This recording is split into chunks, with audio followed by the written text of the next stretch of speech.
Ang ibig mong sabihin ay ang balak ni Guardcam kung bakit niya ako kinuhang stand-in para sa tunay na Gyeongwon ay dahil sa papagsagupain kami ng unang prinsipe, at magpatayan ganun ba? Sabi ni Gyeongwon, at ito naman ay agad na sinang-ayunan ni Go Chan. Hindi naman napabilib si Gyeongwon sa plano ni Guardcam, sapagkat napakasimple lang nito, ang unang prinsipe ay 20 taong gulang lang. Si Mo Kyung-ho, mayroong balat sa kaliwang bahagi ng kanyang mukha, mahilig uminom, at mambabae. Lagi siyang pumupunta sa taberna araw-araw. Siya din ang pinakamahina sa kanilang 4 na magkakapatid, sakim at napakalupit.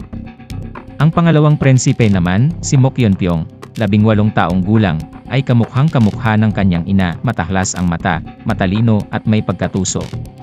Tatawagin ang dalawang ito sa isang lugar. Gagalitin si Mo Kyun-pyong, at papatayin ako bilang stand-in ni Gyeongwon. At pag nanghina na ang pangalawang prinsipe, ay dito naman siya papatayin ng unang prinsipe, sa gayon ay magpapatayan silang dalawa. Sa ganitong paraan, kahit sino pa ang mabuhay ay tatanggalan ng mana dahil nagpatayan sila. At biglang makikita na lalabas ang tunay na Mo Gyeongwon na buhay, at siya ang gagawing tagapagmana. Pero ang di nila inaasahan sa kanilang plano ay pinatay ko ang tunay na Gyeongwon. Napagdesisyonan ni Gyeongwon na bisitahin ang Manor Master, pero nag-aalangan si Go Chan, baka makita sila ni Guardcam. Pinagbalaan naman siya ni Gyeongwon na hindi ito malalaman ni Guardcam pag di siya nagsumbong. Napamura na lang si Go Chan sa kanyang sarili, at bakit siya napunta sa ganitong sitwasyon. Sa Manor Hall ay dumating na ang kinuhang shaman si Myoshin. Agad silang nag-usap ni Lady Sok para pagalingin ang kanyang asawa, pero mayroon pa pala itong ibang nais ipagawa sa kanya. At ito ay hanapin ang Manor Master Seal at ang secret manual para ibigay sa kanya. Agad namang pinaalis ni Lady Sok ang mga gwardya at mga alila sa paligid para hindi maistorbo ang shaman sa kanyang mga gagawin. Hindi makapaniwala si Lady Sok kung bakit niya kinuha ang shaman, at hindi siya naniniwala sa shamanismo, pero kahit ano pa yan ay makuha niya lang ang kanyang gusto.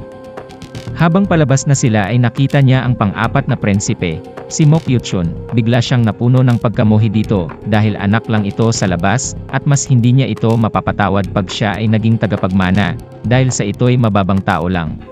Nagkasalisihan lang si Lady Sok at Gyeongwon na makita si Yuchun. Ipinaliwanag naman ni Go Chan, na nagtitraining si Yuchun ng martial arts, na tinatawag na horse steps, para palakasin ang mababang parti ng kanyang katawan, dahil ito ang pundasyon ng lahat ng martial arts.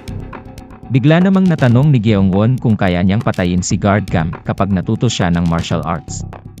Hindi naman nakapagsalita si Go Chan sa kanyang narinig, at naisip niya na baka natunugan sila nito na iiwan siya sa lalong madaling panahon. Ipinaliwanag naman niya na kailangan ng internal training para matuto, sa pamamagitan ng tamang paghinga, ay makakakuha ng inner ki. At pag nakuha mo ito ay lalo kang lalakas. Subalit hindi ito maaring matutunan ng panandalian, kahit pa matuto siya ay di niya matatalo si Guardcam, dahil siya ay mayroong 30 taon na nakolektang inner ki, at mahusay din ang kanyang mga teknik na ginagamit. Kaya napaisip na lang si Gyeongwon patungkol dito.